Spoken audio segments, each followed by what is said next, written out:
So you've talked about some of the issues within, especially the university side of athletics in the United States, right? So I think it'd be really interesting to get your take. If you were to transplant yourself into a more senior administrative role in the United States athletics, how you would potentially want to structure a S&C or performance department that actually kind of makes sense, where people are reporting to the people they should report to, what actually makes sense in your minds, and how we should actually figure out a way to adequately evaluate those people in those roles, not only performance but also maybe sports medicine as well. Yeah. So have you ever heard this quote? I think it's like all empires are born stoic and die Epicurean. Have you ever heard that quote? So obviously stoicism's like this, you know, be resolute, take the world as it comes, just be tougher, all that kind of stuff. And then Epicureanism is like, oh, forget about tomorrow, enjoy today, live in the present, have fun, all that kind of stuff. And I kind of paraphrase that with strength and conditioning, which is all strength and conditioning jobs begin, we're all about winning. And then when they want to fire you, they pull the rug and say, oh, the energy's not good. And we need to do more in the community and we need to worry about the student experience and stuff like that. And I think one of the biggest issues within certainly collegiate sport, maybe to a lesser extent professional sport, is that there's no organizational focus and clarity on what it is exactly they're trying to achieve. And that's because it's basically, a camel is a horse designed by committee. There are so many stakeholders that each think that their area is the one that matters the most.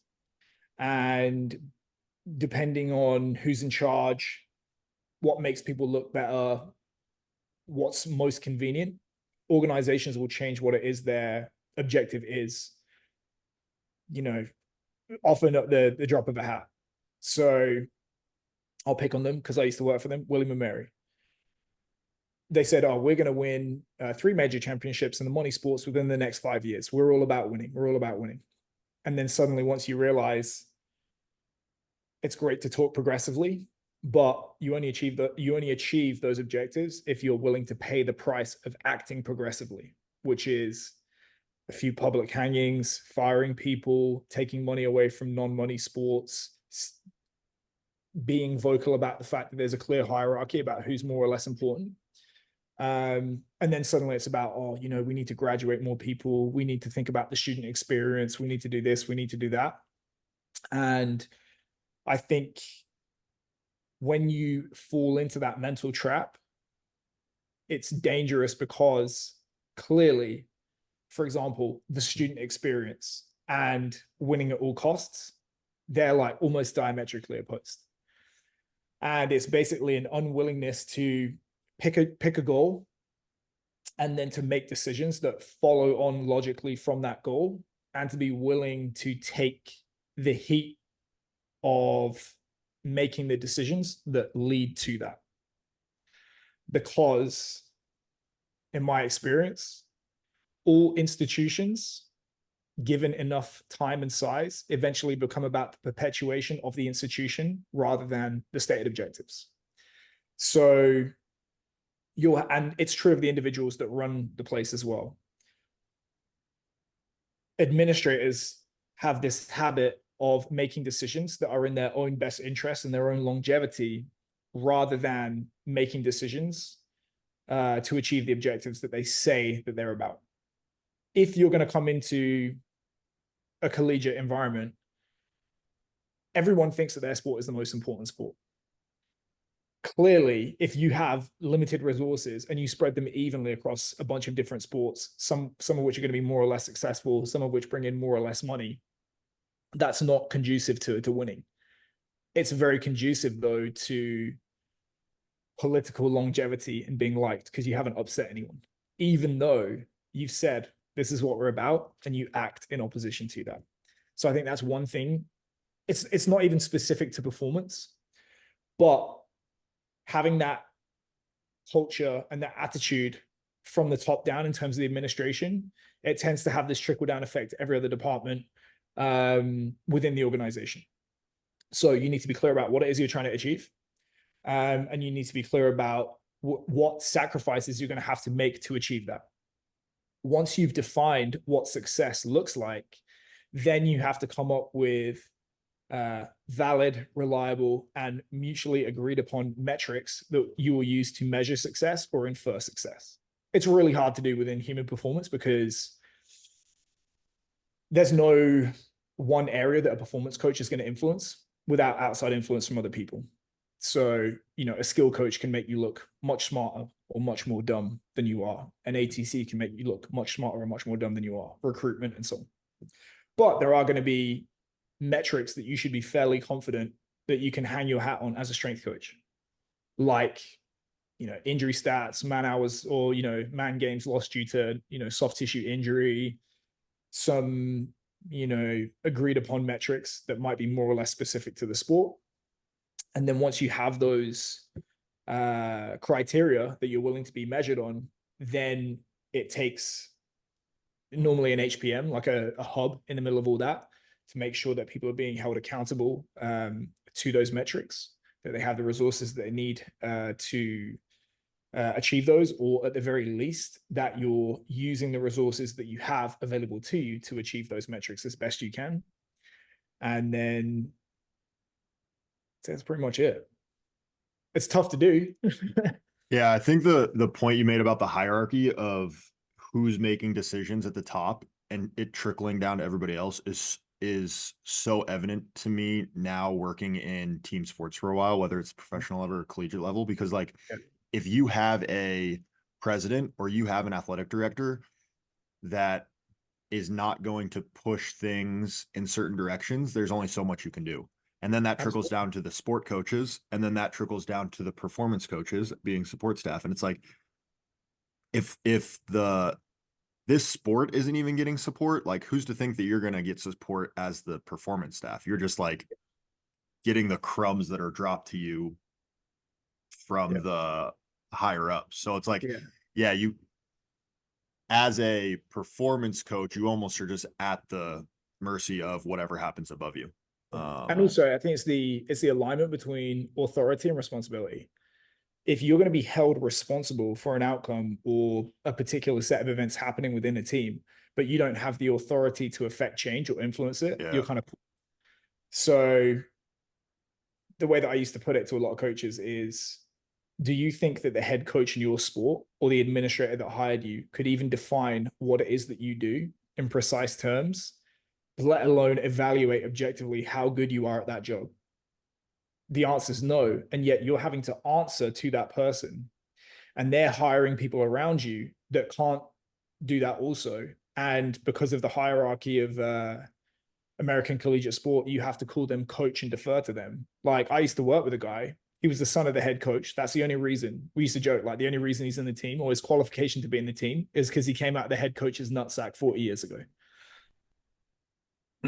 I could come into his I could coach his position better than he could, because I understand motor learning. I understand, what influences injury, what influences performance, all that kind of stuff. Whereas he's, oh, I'll steal that. Oh, I'll steal that. Oh, I'll steal that. And he's just pantomiming what he thinks is coaching. I was clearing up his mess for a full year, and they're complaining to me, oh, so-and-so's injured, so-and-so's injured, so-and-so's injured. It's because they're doing 2,500 yards of the 10,000 at practice before the warm-up starts, in the pre warm-up. And then a year into it, he says, oh, what actually influences injury? That's the environment you're tasked with working in. It's the analogy my friend used is, you're in a car being driven by monkeys. You're responsible for the design of the cup holders, but if the car crashes, it's your fault. Yeah, me and Mike both have a friend who we worked with at UC Davis that's always said the cup holder analogy. Like, we're cup holders. You get in an accident and it's like, was it the bad driving conditions? Was it the poor driver? Was it the you texting? And everybody gets an accident. They're like, the fucking cup holder. And it's like, no, there's like a shit ton of other things that's the reason you got in an accident. So if you are at a collegiate program and you have 24 teams, 26 teams, 28 teams, whatever the hell it is, right? It's therefore pretty much impossible, if you are a single person, to create change. Like, even if you're the athletic director and you say, my goal is to win. Yep. Well, if I have 26 teams and I want to hire a golf coach, right? Therefore, like, I can't I would have to lie to that golf coach and say, "Oh no, I really care about the golfer's experience." Well, You that's can not say the true. quiet part If out loud. You can have the balls to say it out yeah, loud, which is you do not matter in the grand scheme of things. yeah, so therefore you're never going to hire a Yeah, quality golf coach. But if you care about yeah, the you experience can. part, yeah, if you care about the experience part and you hire a quality golf coach and then give golf resources, well, you're taking resources away from football, whatever, basketball, whatever. So it's therefore like there it's is, it's it's professional suicide though. You have to accept the fact that you can have as many noble intentions as you want within an athletic department, but you have to accept the reality that without money or the ability to keep the lights on, none of you haven't earned the right to pursue any of those other objectives. Because rule number one is to stay alive. And in order to yeah, stay alive, you either need self-sustaining revenue coming in, or you need this constant stream of donors coming in. I would put it back on that administrator and say, what is the minimum number of programs that a Division I college has to offer to maintain D1 status? 14. Cut 12 sports. There you go. Every team just got richer. That's yeah, like understanding the hierarchy within collegiate sports is something that like I think everybody intuitively knows, even the coaches of those smaller teams. But it's Yeah. like obviously they're gonna fight for their team. But I think that to have like a harmony within athletic department, you have to have a collective group of individuals that like understand there is a hierarchy. If Yeah. football and basketball and maybe like baseball suck, If that. we're If gonna that. Yeah. yeah, we're gonna suck. But if Yeah. basketball and football are playing in national tournaments or playing in the playoff and like winning games, everybody else is gonna benefit. So like you might as well be okay with them getting more money, them getting more stuff, because without them, you probably wouldn't be here anyways. Absolutely. Yeah. I mean, if if those teams are going to eat, you should get a little bit too when it comes in, but then you also have to be willing to accept that you're lower down on the totem pole in order to get that money. Yeah. And go ahead, Mike. I mean, maybe this is a question that's a very simple answer, but is there any programs that you see or programs, schools that you see that actually have a model that actually kind of fits into that? Most of like the big money schools, just because Yeah. they're Okay. so cutthroat. You know, Scott, who we talked about, Yeah. he's at LSU. LSU's pretty cutthroat, which is, you know, I'm not sure they would say it out loud, but if you look at the way that they make their decisions, there's definite, you know, first and second class citizens in football and women's basketball and men's basketball and baseball. They're first class citizens. Yeah. And yeah, they allocate their resources accordingly. Yeah, I'm sure. They let women's soccer in the football weight room for Title IX. Yeah. Well, yeah, they're definitely visitors there. It's not like it's their weight room. Yeah, I'm sure if you were to look at like most of the teams that you continuously hear about in college football and college basketball, like Yeah. if you were to see how they operate, it's like basketball and football do whatever the hell they want, Yeah. whatever the hell they want, and all the other teams can figure it after that. And the teams that like you probably don't see a lot probably struggle internally with like allocating funds to those Yeah. programs because it's just the Well, reality of interestingly it. enough, you hear about some programs where that's not the case. So I want to say that Penn State football, the head of Penn State football is also the head of Olympic, and they share a facility. I want to say, but it's for sure the minority. I think, you know, every time you get into this argument on Twitter about, you know, oh, student athletes, student first, athlete second, and it's like, okay, well, have fun losing. And people are like, oh, you're just advocating for professional sports under a different name. And I'm like, your terms are acceptable. Cool. It would be, I think the problems arise when you try and straddle two different worlds, which is you want to behave like professionals and be about winning, but then you've got, you know, professors and lecturers trying to fuck you over, taking up the most important hours of an athlete's day, and be like, oh, student first, athlete second. Well, guess what? They're effectively being paid money to be here, being an athlete. There's a reason why they're here, and it's not so they can do, you know, communications. So yeah, that's No, I think they just 100 need to basically treat them like pros, and it gets a lot easier. especially with the landscape of college sports now. Like the amount of money I've heard dudes making that we played this year is like astronomical. And then you look at football, and like Deion Sanders came out and said, like, you can't get a good quarterback in the transfer portal for more than for less than $1 million. And it's like, Yeah. holy shit. Caleb Yeah. Williams made, I'm going to butcher the number, but it was like $3 million or something last year. Yeah. And I'm just like, Yeah. yeah, it's insane. So I think it's the Wild West too. I just think it's one of these things where you actually saw the same in professional rugby. So rugby only went pro in the mid to late 90s. And there was this initial period in rugby where it went fucking wild with like the amount of money that players would make. And then actually a lot of teams did go broke. And then they brought in things like salary caps. And I think perhaps it's going to end up going that way in college football, just because it doesn't make sense right now that there are guys that are staying in college football because they know they're going to make more money than if they made the jump to the NFL, for example. Well, look at like Yeah. women's basketball, like talking about LSU women's basketball, like those Yeah. girls are making. Angel Reese, I saw that she made like $900,000 plus last year on NIL and like the championship run and all the stuff that came with that. And what is she going to make in the WNBA? 70, 60, 70, I think is the average. Yeah, Yeah. like maybe 100, and she made 900. Why the hell would she leave? I tried to play 8 years in college. Yeah, yeah. But what's go ahead, Mike. No, go ahead. Let's go ahead and move on. I was just gonna say, so like listening to you speak on other podcasts, and like you mentioned William and Mary, and like I've heard of like the frustrations obviously that you've had, and I think that is the frustrations that a lot of people share that work in like collegiate team sports. So take us back to before Strength Coach Network, before you began like really being active on social media and trying to like build your brand individually aside from the team that you work for. What was like your first plan of attack? Like your first thought of like, okay, I need to monetize my platform away from this team, away from my day job. Like, what was your first plan of attack of I'm going to do this and try to cash in on this and then grow from there? Or did you have one, or did you kind of just? It wasn't a plan. Yeah, Okay, it was just poor. So what I did was I graduated from university in 2008, which is perfect timing for the global financial crisis. So there was a couple of factors working against me. One is the GFC.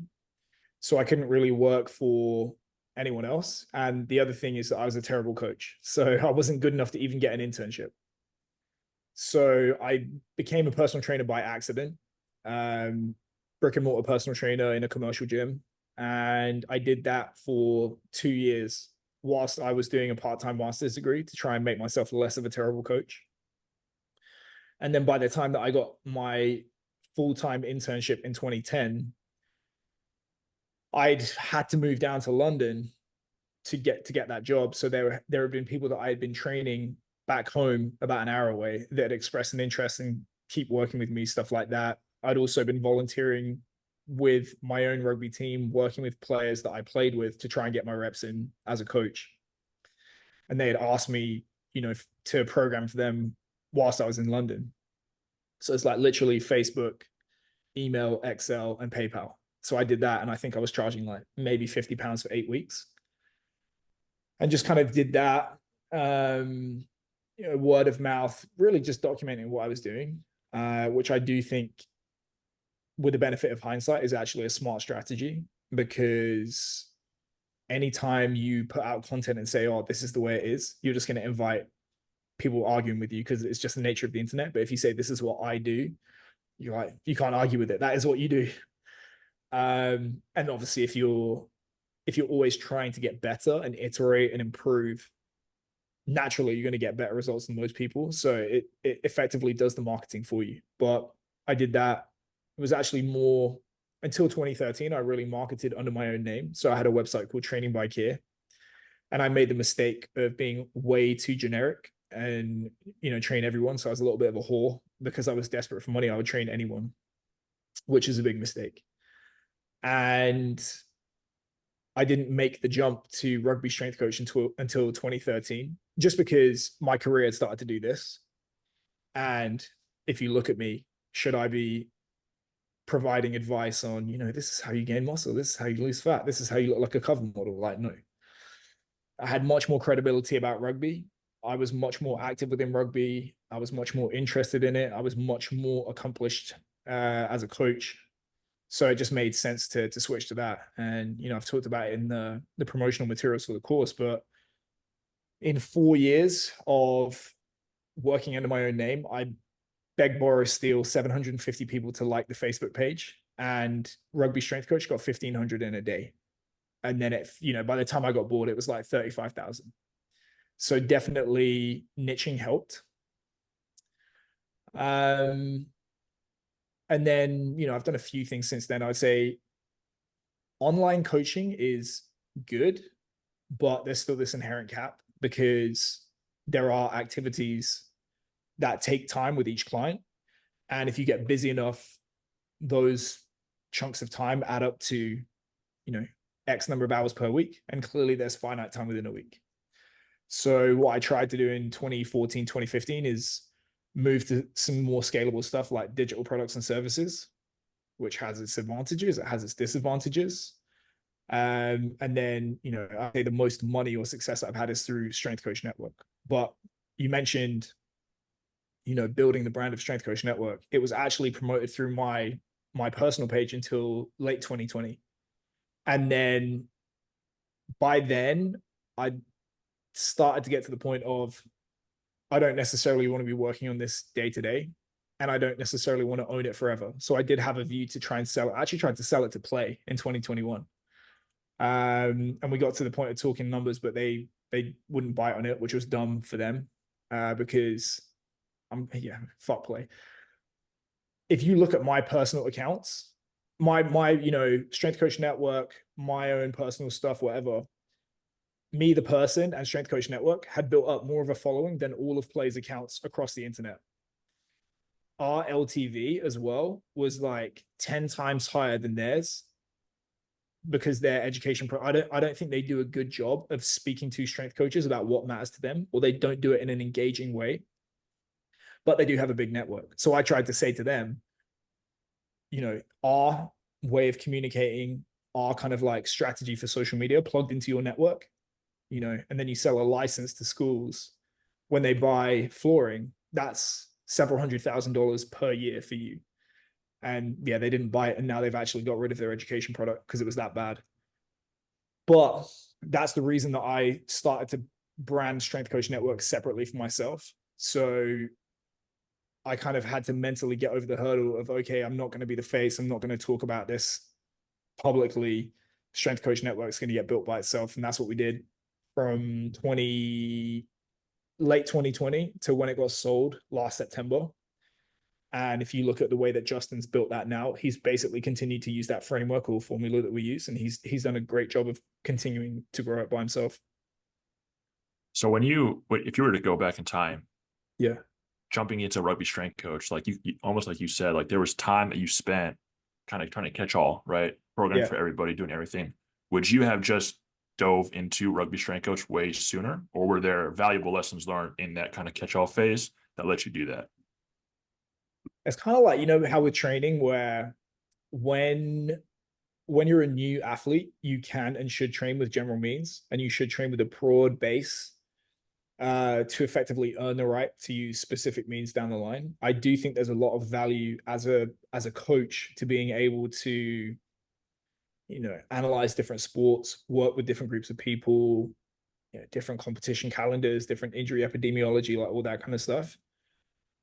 I don't think it's a waste of time, but certainly if your goal is to make money, I think it's really hard to do it just being all things to all men, because one of the lessons I've had to learn over time is that if you put yourself in the shoes of a customer, people instinctively want to gravitate towards a specialist that solves the problem that they have. So anytime that people think, wow, this was made with exactly me and my circumstances and my problems in mind, there's more of an urge to buy than be like, oh, this guy might be able to help me.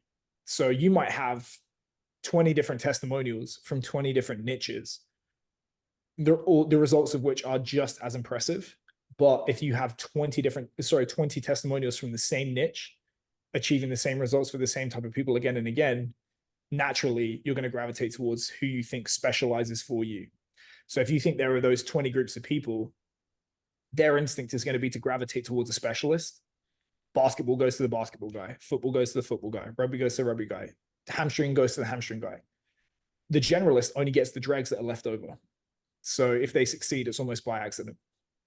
Yeah, that I've heard you make that point on another podcast, and Yeah. my initial thought when I think about that is like, oh, if you go broad and talk to the masses, then you'll be able to attract so much more people. But you kind of reframe that to me of like, because my initial thought is like, I don't, thinking about like our business of like move the needle in this podcast is like, Yeah. my initial thought was I don't want to go too niche like initially because then we'll Yeah. miss out on so many other people, especially with like the online programming stuff that we do. But it's Yeah. like if you go broad, to your point, you're not really going to attract anybody because it's like, why would I go to this general type person when I could go to this specialist? So it's almost better just to develop a niche or a niche that's like broad enough that you can attract Well, some no, people. I But would say actually not to disagree with you on your own no, go podcast. ahead. No, I love Say it. you almost have the cart before the horse, because if you read a book called Positioning, basically when people buy, it's because it's, right place, right time, right circumstances. Yep, the product's good for me, all that kind of stuff. There's a tendency with people that when the stars align and all those circumstances arise, they will naturally tend to pick first the person that occupies that real estate in their head. So you'll have this familiarity with brands that have spoken to you and stuff like that. So generally, the incumbent tends to win. So once you get that brand or business lodged in your head, it's really, really hard to dislodge them if you're a competitor. So what you have to do is try and stake out some other position that is different so that you're appealing to people that aren't necessarily satisfied by them. And again, you do that by speaking very precisely in terms of the language that you use, where you look to speak to people, the topics that you speak about, the solutions that you try and provide and stuff like that. And it's just one of those realities that the more specific you go in terms of the stuff that you talk about, solutions that you offer and so on, the more it tends to resonate with people. So it's the Seth Godin talks about, you want to be a meaningful specific rather than a wandering generality. But what you have to do, like you did touch on it, which is I think you have to pick a broad market that you're going to go to mentally once you've staked out that position. So if you just have this tiny addressable market and you own it, well, great, congratulations. Like, you're not going to make any money. But if there's bigger and bigger markets that you can expand out to as you've consolidate that position, that's great. So for example, the classic is when Facebook, Peter Thiel talks about this in 0 to 1, when Facebook started out, did they open up to everyone, or did it was just at harvard.edu? You had to have a Harvard email address. They could have opened it up to everyone, but they wanted it to be super specific to Harvard. Then they owned that. Then it was the Ivy League. Then they added the West Coast with Stanford and some other schools. Then it was students across America. Then it was students worldwide.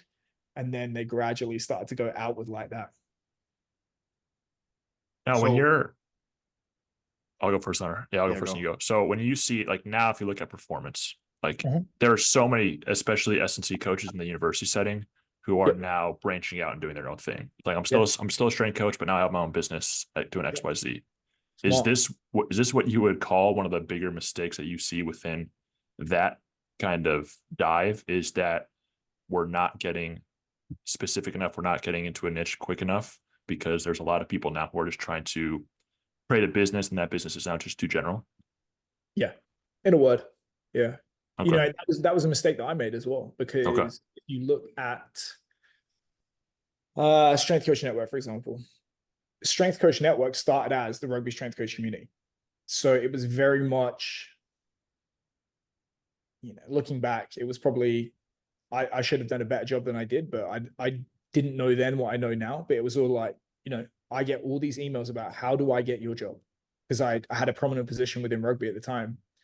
I was like, oh, how do I get a job? How do I get a job? How do I get a job? So I was like, right, I'm just going to create this community to provide people with, resources and webinars to help them advance themselves towards that position. But after a year, I looked at the membership and it was like 80% had nothing to do with rugby. So I'm like, okay, Strength Coach Network, but it's still so broad because, the challenges of being a strength coach within high school, college, pro, tactical, there's some real specific differences. For example, you could make the argument that within high school, it's all about long-term development, multilateral development, train the human as much as you train the athlete, all that kind of stuff. If you try and do that in the pros, you're just going to get fired. So they're very, very different environments. And, I did kind of make a mental decision in 2020, 21 we are only going to focus on field sports strength coaches within the big four: North America, well, Canada, America, USA, Australia. And that's basically what we did. I think if you go back and look at the information that gets talked about there, we stopped doing, track and field and tactical and all that kind of stuff. And Justin was a big part of that, who I ended up selling to just because he's got such a good network. And then we really hammered basically sports being done within American colleges. So you kind of began to touch on it there, but like whenever you were building that, you got more of like a laser focus. What were the things that were most successful that you were offering on that platform that you thought had like the biggest return on investment or like conversion rate for people that were coming to look at your stuff? Was it like the videos, the blogs, like what piece was it that was most successful for you? Well, learning through failure. So we would always ask them on the front end and the back end, when they became a member of the site, we'd automate an email and say, what is it that we could do for you today to help you? Like, wave a magic wand, what do you want? And when they leave, we'd say, oh, why are you leaving? Like, you can tell us, like, be as honest as you want. What is it you want? And the two biggest things that came up is, I want to make more money and I want a higher status job. So the highest ROI stuff by definition is, are you providing, is what you're providing giving as much value as possible? And then it gets into, well, what is value? What is value? Value is what you're willing to give up a lot to get. And what are you willing to give up a lot for? Generally, it's to get out of a pain or problem. So if you kind of flip it in your head and say, well, what is valuable and what people will pay for is you solving their problems for them. And that's actually why I'm doing what I'm doing now. I'm just solving that. I'm trying to solve that money problem for coaches, because I think there's absolutely value to what Justin's doing in terms of, how to become a better coach. Because I do think conventional strength and conditioning education is fucked. I think the NSCA does a terrible job. I think the CSCCA does an even worse job. I think the UKSCA does a terrible job, and probably the best of the bunch, even though they're not perfect, is the ASCA. There is absolutely a need for in the trenches, practical application, real world education being taught by world-class coaches. The amount of coaches within the NSCA that will tell you how it's supposed to be that have never coached a rep is ridiculous, in my opinion. But specific to me, I haven't coached a rep in over 3 years. And I definitely noticed in terms of my interest, once I went full-time on the site, I was much more interested in the business side of things than I was coaching. I just think I did too much coaching. I lived and breathed it for over a decade, and I was like, right, okay, business now.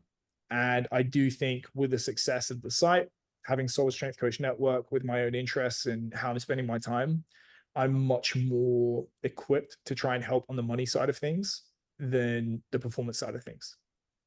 Well, it seems like, yeah, it seems like a perfect kind of like transition, because don't get me wrong, I think that to your point, like coaching coaches is always going to be beneficial and something that everybody within the field is going to be interested in. And maybe it's just because of me and Mike taking on this new venture of like Move the Needle, but I find myself gravitating so much more towards like podcasts with yourself talking about what kind of like what we're talking about now versus like the typical training podcast that used to fire me up. And it's interesting to no strength coach is laying awake at night being like, fuck, if I could just increase my athlete's vertical jump by another inch. They're laying awake being like, how the fuck am I going to make rent?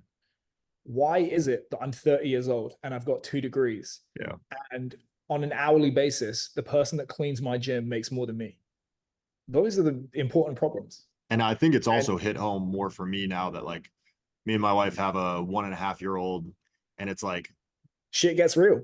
she's not working, and I'm like, Yeah. okay, if I were to get fired tomorrow, which easily can happen at the level I work at, like what Yeah. the hell would we do? Yeah. Yep. And I think that's why it's important, which is it's not to say I'm certainly not making the claim that, oh, you know, the like internet cliche bullshit of like, oh, you can be a six figure coach, you can do this, you can do that. I can pretty much make the promise. If you take the course, you'll probably make about $1,000 in 8 weeks. Or I'll, you know, that's the value proposition. You make $1,000 in 8 weeks, or I'll work with you for free until you do. That is, if you have the ability to repeat that a few times a year, $4,000 or $5,000 a year, that's 3 months rent for most people, as opposed to zero.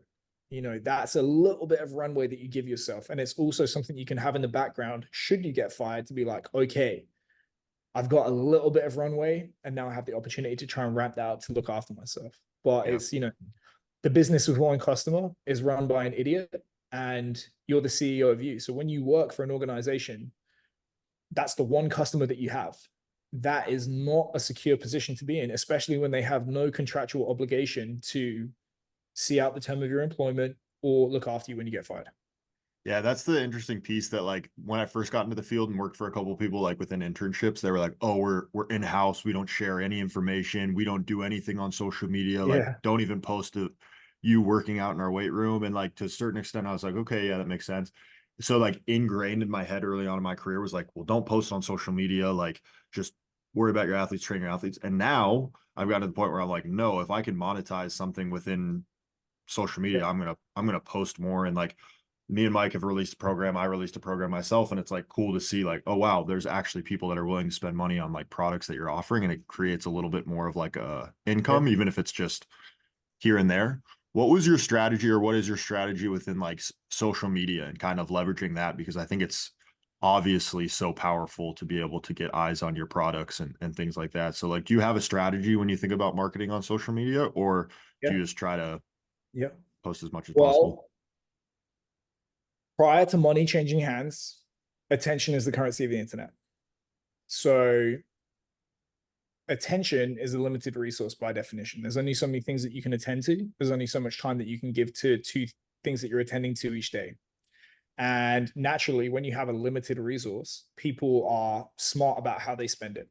If there's not a clear return on that attention being spent, people are going to be inclined to not attend to it and ignore it and move on. There are no sales without attention. And also, when you're trying to sell or solve problems, generally there has to be trust, likability, authority, and affinity. So they have to believe that you're an authority on the problem it is that you're solving for them. They have to like you. They have to believe that you've been where they are now. And more importantly, that you've like broken through it to the other side and you have solutions that are going to help them to achieve it faster. The likelihood is that anyone that does business with you, given enough time and effort, they could learn exactly what it is you've learned and they could do the same thing that you've done. They just don't want to invest the time and effort that it takes to do that. So really what they're doing is they're paying for speed and they're paying for consistency and ease. Now, in order to get to that point of, again, positioning, being positioned as an authority in their head, there's a lot of time that you have to build your relationship with that person before they get tipped over that threshold into buying. The idea that you're going to go from zero to that amount of time on the first meeting is ludicrous because it's the equivalent of going up to a girl in a bar and saying fancy a fuck. The one that says yes, you don't want to go to bed with. What's much likelier to happen, or what's going to be much likelier to be successful, is if you introduce yourself to a girl, make small talk, speak to them, exchange a number, go on a date, go on another date, go on another date, all that kind of stuff. Then you get married and then you have sex because America. Because you've taken because you've taken that big step and you've broken it down into smaller steps, you're asking the other person to risk less of their valuable resources at each step. And what you do is you ask for a small commitment on the front end, you provide value and effectively reward them for investing that attention with you. And then you ask for a little bit more and reward even more, and again and again and again. So if for example, let's say you have $1,000 thing that you want to sell. It's going to take a lot of time and attention for you to make a good value proposition to someone to convince them to buy that $1,000 thing. If you were to do that to a complete stranger on social media, not going to happen. What is likely though is that if you show them a meme or a funny picture or a reel or whatever it is that just grabs attention and entertains them, that's relatively easy to do. But you're not going to be able to sell $1,000 thing in 15 to 90 seconds. But what you can do is you can use that 15 to 90 seconds to get them to consume another 15 to 90 second reel and another and another and another. And then maybe you convince them to consume a clip or a blog or a tweet thread and more and more and more until eventually you can get their attention for what you're doing now, like an hour-long podcast, for example. Again and again and again. And then eventually you'll get the opportunity, you'll have earned the opportunity to make a sales presentation.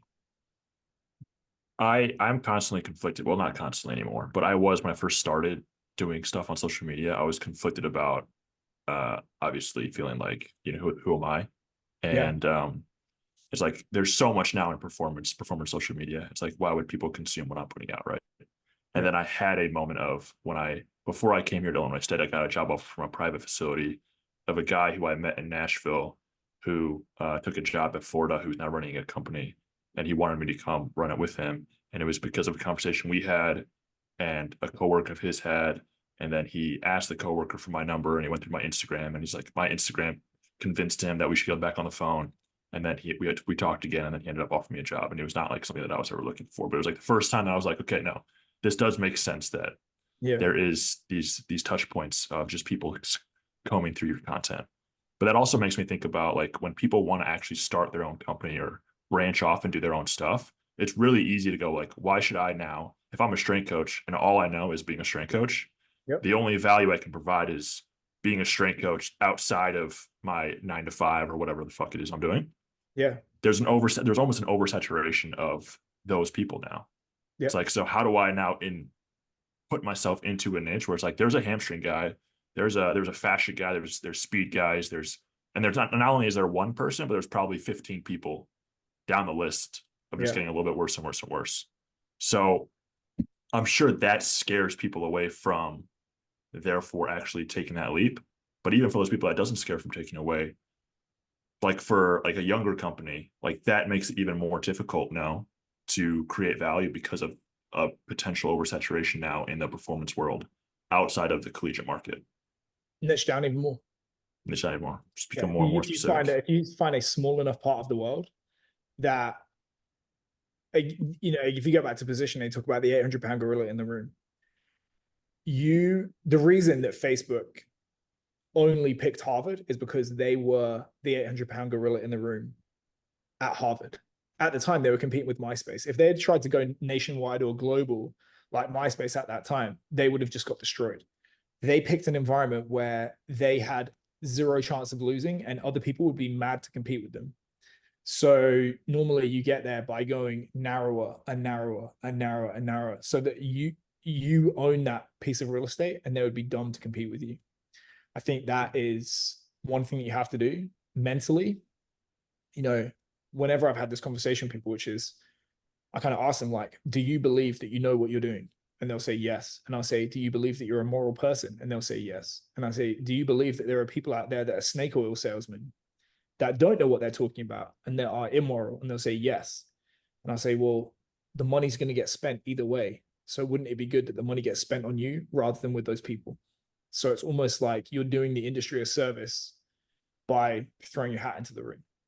And one other thing I would say is, it's that Seth Godin thing. If you're driving past a field of cows and one of them's purple, which cow are you going to stare at? Purple one, right? So you have to just be different, position yourself differently, stand out from the crowd, all that kind of stuff, which I'm giving away the game here. If you have an English accent and you're covered in tattoos and you make a point of calling Sorinex cunts on social media, people tend to notice.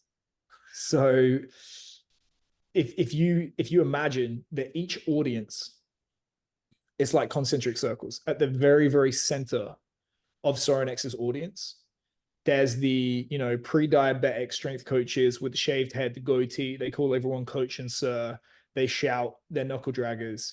Do you think that I have any hope of convincing those people to sign up for $1,000 worth of stuff on Strength Coach Network? No. If you go out another level, there are people that, yeah, they like Sorenex, maybe they like the equipment, they like some aspects of Summer Strong, but they think Bert Soren's a moron, and he is. You know, that kind of stuff. Maybe not. But if you go out another layer, there are people that actively dislike Sorenex. I don't need to tell you that there's no shortage of, for example, gay female strength coaches in our field. There's a lot of them. I know a bunch of them. I've tried to convince Megan Young to host an event for gay female strength coaches because she could absolutely own that. So it's actually by positioning yourself in opposition to the incumbents and saying, if you don't like them, I'm for you. It's a surefire way to stand out from the crowd. You just have to be willing to like take the shots when you go after people's favorite people. That was going to be like a question that I wanted to get to on social media, was like your approach to how you've like approached social media and the shots that you take. And it's like, when I scroll through social media, what do I see with more likes and more retweets? Is it like that was great, coach, I love the stuff you do, Sensationalism. or like, coach, what the hell? Like, this is the dumbest shit I've ever seen. It's like, oh, let's follow this thread of like arguments. And it's like that controversy and that like approach is what gets clicks and likes, because people like to see that. A noble message that falls on deaf ears is as good as no message. Yeah, for sure. Yeah. One question I had about back to your example of meeting a girl at the bar, small investments, time over time. That analogy, does that speak to the power of like a subscription-based model like you had with Strength Coach Network, of like, I want to be able to hook somebody and then get them to pay me a smaller amount of money every month, as opposed to like buy this huge product and it may take whatever 10 months to get the return on investment, or 20 months, but like you'll eventually get there? You need to do both. You need to do both. So if like fundamentally business boils down to LTV versus CAC. So lifetime value, how much does each customer spend throughout the course of your business relationship together, versus customer acquisition cost. So how much does it cost you to turn a stranger into a customer? Don't get fooled into thinking that your CAC is zero, because even if you're using organic strategies, there's an amount of time that you have to invest each month to convert strangers into customers. And whatever your hourly rate is, it's that amount of time multiplied by your hourly rate. That's the total amount of opportunity cost you've spent on customer acquisition. And if you divide the number of customers, if you divide that amount by the number of customers that you've acquired in that month, that's your CAC. Anyway, you want to make your LTV as big as you can relative to your CAC. And if you look at what works in business, high LTVs come from repeat business. So when you have subscription-based businesses, it's baked into what you're doing that you're going to have higher LTVs. Even the biggest businesses on earth try and juice their LTV numbers by having subscriptions. So like Uber Eats, you can get a subscription. Amazon Prime, Netflix, Delta Sky Miles, like Starbucks, you name it. They all have loyalty programs that cost money, and that's the reason. However, mentally, it is much harder for people to sign up for a subscription that's potentially open-ended, because they rightly start to add up the LTV in their head and be like, fuck, I could spend hundreds or thousands on this company in the next whatever interval of time. So it's ironic that with Strength Coach Network, the fundamentals courses were 20 hours long. So it was roughly 20 hours long, reading lists, quizzes, they could ask questions, stuff like that. That was it. It cost more than 2 years of Strength Coach Network, where we had a couple of 100 hours of webinars, a couple of 1,000 discussion threads. We had the monthly Q&A, like tons of stuff. And if you worked out on like a per dollar basis, Strength Coach Network was much more of a valuable proposition relative to the fundamentals. But, fundamentals, I think that the first day that we dropped it did 25 grand in a day. And then we did like 70 the first month for that. So that's one thing I do think you have to consider is it's actually easier to sell a one-time product, but it's more profitable to have a subscription product in the long run. But it's harder to run a subscription product because you're constantly having to like lay down more track for the railway. And then also, if you are going to do a paid model of growth, which is what we did, like at our peak, we probably spend like 8 to 10,000 a month on ads.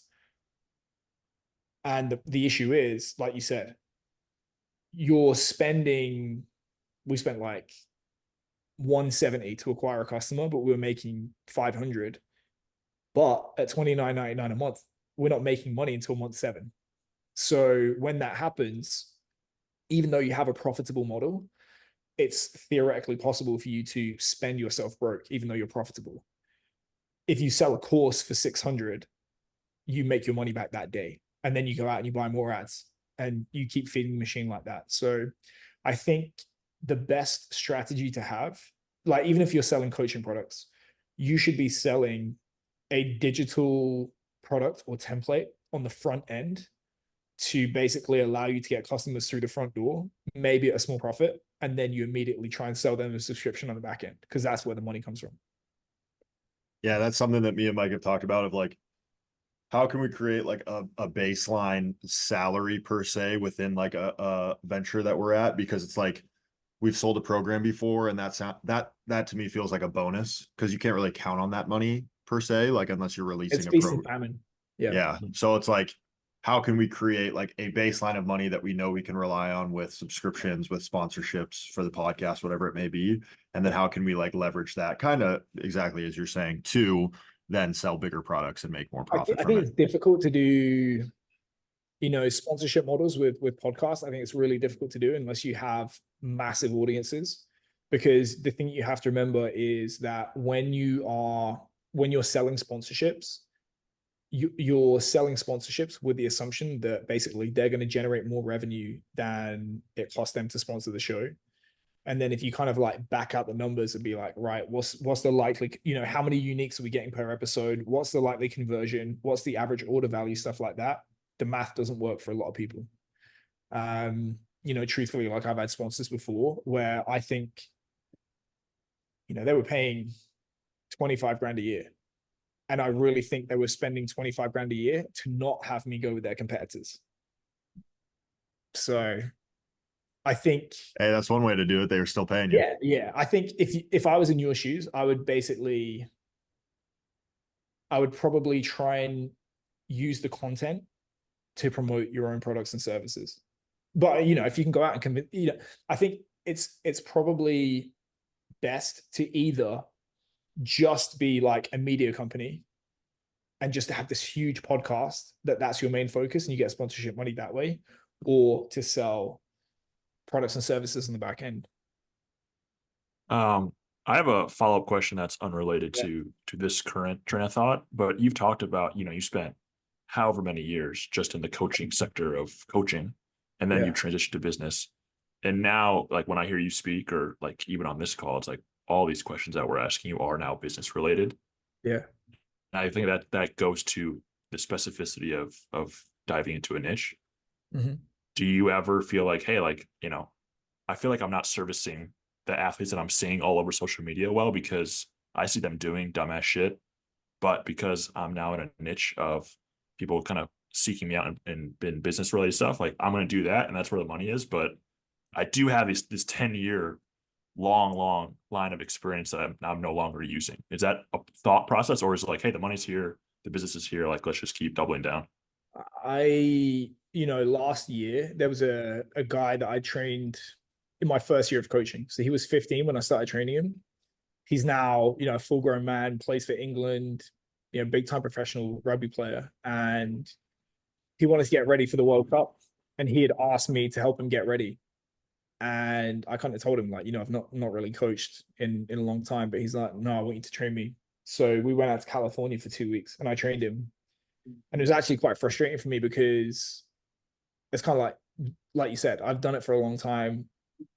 even though I'd not coached in a while, it was like very, very easy for me to just go back into training him. And he actually said, you know, I'm never going to be able to train like I did before, because he had, you know, it was, I think I'd put sufficient thought into the camp for him that it was really enjoyable for him. It was the right, what he needed. And I was kind of frustrated for myself that it was so easy and I'd pick something that I find so hard.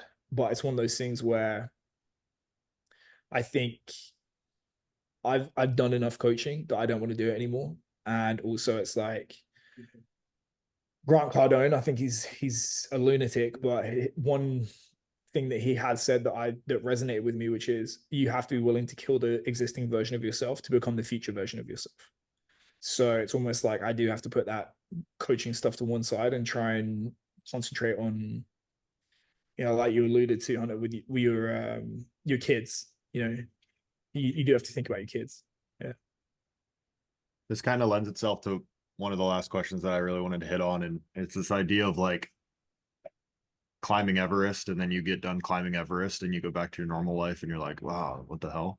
And you've talked about how like within your career you got to the point where you were at a place that most people probably takes them their entire career to hopefully potentially get there one day, and you got there when you were what, 28, 29, like you talked.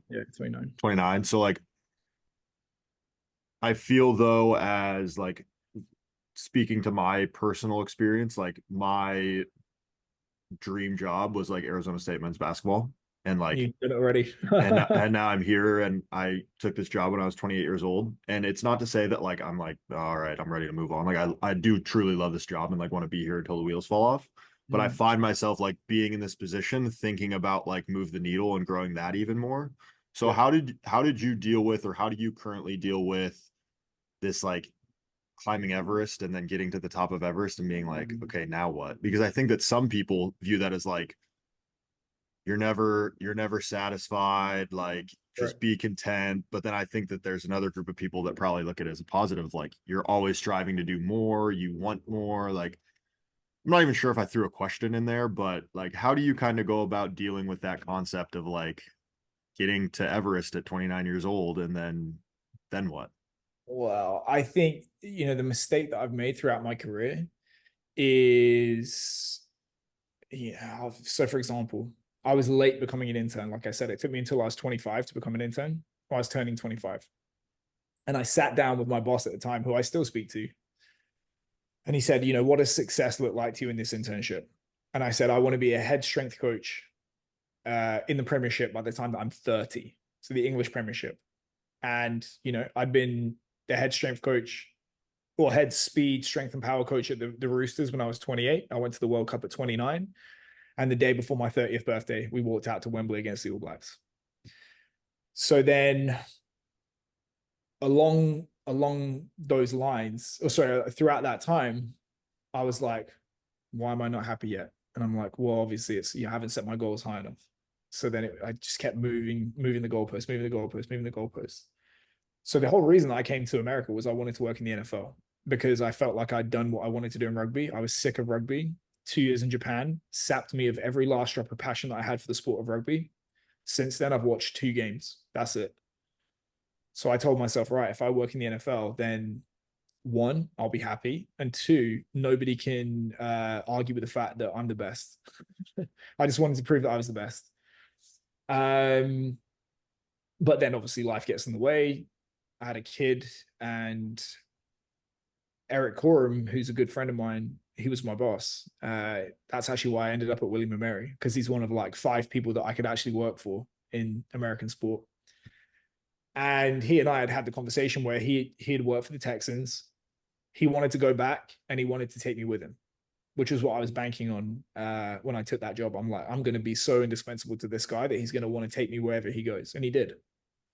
But we basically had this conversation in 2020, which is we felt like we'd outgrown it. And you do come to the realization that it's the same set of problems, just with a nicer office. Corey Schlesinger, who I'm sure you're aware of, didn't have a window in his office until they made the conference finals. It's the same problems. You get a little bit more money, but it is the same problems. You're still beholden to people that don't know what they're talking about. They can fire you at the drop of a hat. You still have to eat shit. You still have to spend your time according to somebody else's schedule, all that kind of stuff. And For some people, that's okay. But for me, it was not okay. And it got to the point where what I was doing started to be in direct competition with being a parent. So I was like, if I'm going to be the absolute best coach that I can be, am I going to be the best parent that I can be? As a single parent, the answer, of course, is no. I think if your situation is a little bit different because you have a spouse that supports you, both parents together, it's a little bit different, but you really need a supportive spouse if that's going to be the case. And it was not for me. And I thought, so I spoke to a guy named Andy Ryland at USA Football, and he told me this story of a college football coach. And he had said quite candidly to Andy, the biggest regret of his career was letting his wife raise their children. And I thought I would die of shame if that was me. So it actually stopped meaning anything to me. If you offer me the choice between a Super Bowl ring and my kid hates me and doesn't want to talk to me versus people can think that I'm washed up as a coach, but I have a great relationship with my kid, I'd pick that.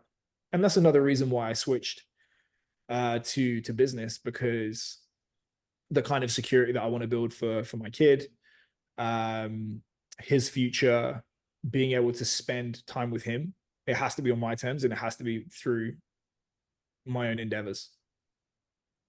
Yeah, I think that that's probably the biggest piece is like you have a kid and shit changes like forever. Yeah. And Paradigm that shift. and the fulfillment that you were looking for like within your career now becomes a completely different, more meaningful area that I think is a lot. It's a good shift, and it's a shift that I'm sure some people don't have, like the football coach you mentioned, but I think even when you get to the end of it, you'll probably have the realization of like, oh fuck. Yeah. Well, maybe. Some Or people not. have Or realization. not. And you'll just Uh, glory in the in the glory. highlights, in the glory. Yeah, glory in the glory. Yeah. So we'll wrap up here and we'll get you out of here. And for the sake of consistency, we'll ask you this question that we've asked to every guest so far, and I'm sure there's about 100 things you could pick from. But what is the number one thing, most controversial thing that you think the majority of the field that you believe would disagree with? So I'm going to say that you've probably stumbled on this question recycled via like 5 different people, because I've been talking about this for almost 10 years. It's actually stolen from Peter Thiel. Mm. He talks about in 0 to 1 that all successful companies are built on a secret, because in order to be successful, you have to be contrarian and you have to be right. Because if you're staking your company's future on something that everybody else knows to be true, there's no value. You have to go against the grain and you have to exercise the judgment to be right in order to get ahead and be successful. So we actually adapted this to an interview question at William & Mary, which is what you just asked, which is what's one thing that you know or believe to be true that 99% of the field would disagree with you if you stood up and said it at a conference. And it's actually a really, really hard question to answer, because what most people do is they will say something that is not remotely controversial or not even close to that 99% threshold. It's like fake controversy, like, I believe that strength and power is not everything. Well, no shit. So does a lot of people. So I've tried quite hard to think about this over the years, but one thing that I believe to be true is that institutionalized strength and conditioning has done exponentially more to hurt athletes than has ever helped athletes throughout the history of what we've done. And I can make a reasoned case. So yeah, I've just recently, well, I don't know if I was writing an article or put in there about how many times I've heard of this high school phenom getting to a collegiate space. And you typically hear it in like track, but like high school track athletes that are so fast get to college and never touch those speeds or those times again. And it's like, yeah, it's probably because they got trained like fucking bodybuilders and Olympic weightlifters. Yeah. Yeah, it's always it's always objective sports, right? It's like you can't really tell with other subjective sports, but it's like track and field, you can tell because it's a score. Swimming, you can tell because it's a score. Like all these objective sports, it's so easy to tell. And that's why the stopwatch sports have a lot more to teach team sports strength coaches than the other way around.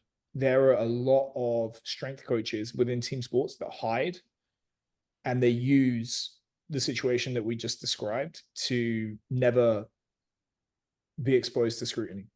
Yeah. And then, we can get into the whole discussion about basically they're just hired to be a yes man to the head coach.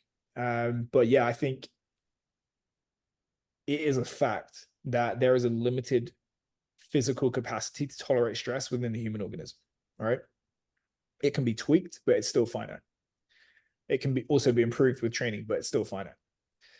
And also another fact, or what I believe to be true, is that given enough time, human beings will eventually stumble upon the right answer through trial and error. So if you look at amateurism within sport, we naturally gravitated towards the volume, intensity, and level of training that met that capacity to recover during amateurism. What happens with the advent of professionalism? Do you think that suddenly they sacrificed a bunch of sport training, or they just added more on top? More on top, right? Everybody wants their pound of flesh. So it adds more and more and more and more without taking away. What happens to competition schedules with the advent of professionalism? It's crazy. More. The density increases, all that kind of stuff. And then once you start training the wrong stuff, and then you have, head coaches putting their thumb on the scale and all that kind of stuff, you just basically have this situation where we took athletes that were probably fairly close to the optimum amount of training, and then you've just dropped a nuclear bomb on them in the interest of looking productive and being professional. We've caused way more injuries than we've ever prevented. It's like the thought of like, I have an hour time slot with my collegiate team and I need to fill it with training. It's like, what if all they needed was 15 minutes and you just filled it with bullshit for an hour because you don't want to like not fill your status quo? With the NCAA regulations that are purportedly there to protect athletes have harmed more athletes than they've ever protected. Going from 8 to 20-hour periods, if you were preparing for a marathon and you went from 8 to 20 miles in a week, what do you think would happen? You would die. Yeah. That's what sport coaches are like, oh, I didn't go over my 20 hours. It's like, yeah, but you more than doubled the training load in a week. And it's my fault they're hurt.